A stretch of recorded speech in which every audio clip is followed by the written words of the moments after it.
नमस्कार दोस्तों, मैं डॉक्टर प्रीति भारद्वाज। मैं आप सभी का मेरे फिजियो चैनल पर स्वागत करती हूँ। आज का हमारा टॉपिक है आइसिंग और हीटिंग, जो हमारी डेली लाइफ के लिए बहुत इंपॉर्टेंट है और इसके बारे में आपको पता होना चाहिए कि किस कंडीशन में आपको आइसिंग करनी चाहिए और किस कंडीशन में आपको हीटिंग करनी चाहिए। कभी भी आपको चोट लगे तो इससे आप कंफ्यूज ना हो कि आप आइसिंग करें या हीटिंग करें। अक्सर लोग समझ नहीं पाते हैं और वो हीटिंग भी कर देते हैं जैसे ही उन्हें कोई तुरंत चोट लगी हो। तो आज इस वीडियो में हम ब्रीफली बात करेंगे कि आइसिंग कब करनी चाहिए और हीटिंग कब करनी चाहिए। तो बात करते हैं सबसे पहले आइसिंग के बारे में। आइसिंग होती है हमारी ठंडी सिकाई, जिसमें हम कोल्ड पैक का यूज भी कर सकते हैं और आइस क्यूब को किसी कपड़े में लपेट कर भी हम आइसिंग कर सकते हैं। तो चलिए अब जानते हैं आइसिंग किस कंडीशन में करनी चाहिए। अगर रिसेंटली आपको कोई चोट लगी हो, जिसे हम मेडिकल टर्म में एक्यूट इंजरी बोलते हैं, आपको अभी तुरंत कोई चोट लगी है और आपको पेन हो रहा है और आप देख रहे हैं कि आपके उस पार्ट पे स्वेलिंग भी स्टार्ट हो गई है, तो इस कंडीशन में आपको आइसिंग करनी चाहिए। आइसिंग आप आइस क्यूब से भी कर सकते हैं और कोल्ड पैक से भी कर सकते हैं। आपको कुछ आइस क्यूब्स लेने हैं और उन्हें किसी कपड़े में रैप करके जिस पार्ट में आपको चोट लगी है वहां पर 15 से 20 मिनट के लिए अप्लाई करना है। यह रेपिटेशन आपको दिन में 2-3 बार करना चाहिए जिस एरिया पर आपको चोट लगी हो। अब बात करते हैं कि आइसिंग ऐसा क्या काम करती है कि हमें एक्यूट इंजरी में हमेशा आइसिंग ही करनी चाहिए। तो आइसिंग के फायदे के 2 मैकेनिज्म हैं।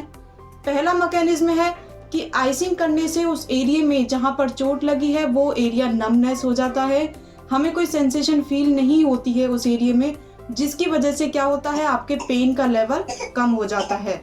तो इसका रिजल्ट यह होता है कि जब भी आप आइसिंग करेंगे तो आपको पेन कम महसूस होगा। तो चलिए अब जानते हैं वो सेकंड मैकेनिज्म क्या है आइसिंग करने का। तो सेकंड मैकेनिज्म है आइसिंग करने से क्या होता है, जैसे कि आपके इस एरिया में आपको चोट लगी है तो यहाँ पर जो क्या होता है, ब्लड सर्कुलेशन बढ़ जाता है। तो आइसिंग करने से क्या होता है, उस एरिया के जो ब्लड वेसल्स होते हैं वो पास में चले जाते हैं और हमारे ब्लड सर्कुलेशन को कुछ टाइम के लिए रोक देते हैं।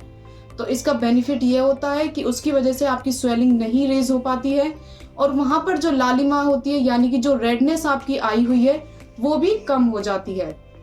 तो ये होते हैं वो मैकेनिज्म जिनकी वजह से आपको आइसिंग करनी चाहिए।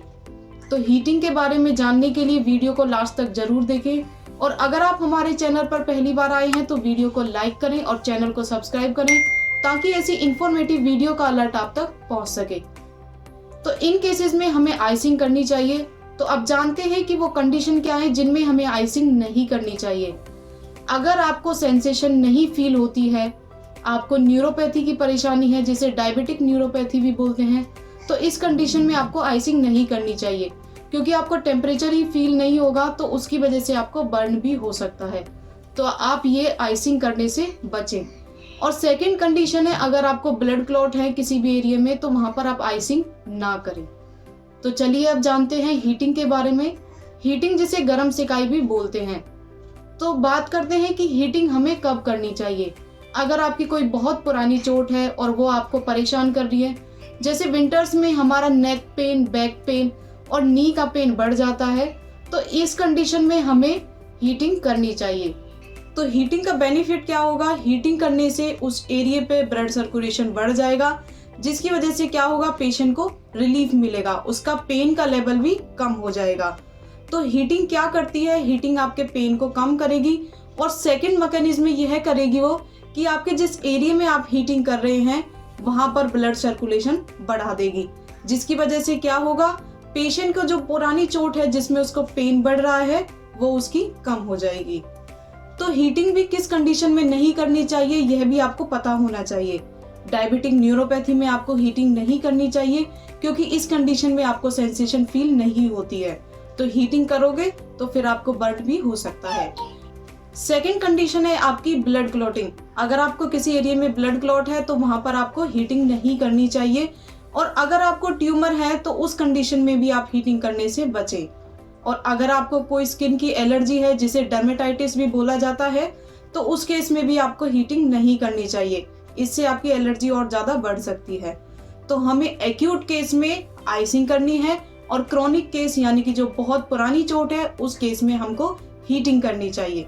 तो इस वीडियो में जो बताई गई यूजफुल इंफॉर्मेशन है वो आपके लिए काफी इंपॉर्टेंट है। तो अगर आपको वीडियो पसंद आया हो तो इसे ज़्यादा से ज़्यादा शेयर करें और लाइक करें, जिससे कि सभी लोगों को इस जानकारी का फायदा हो सके।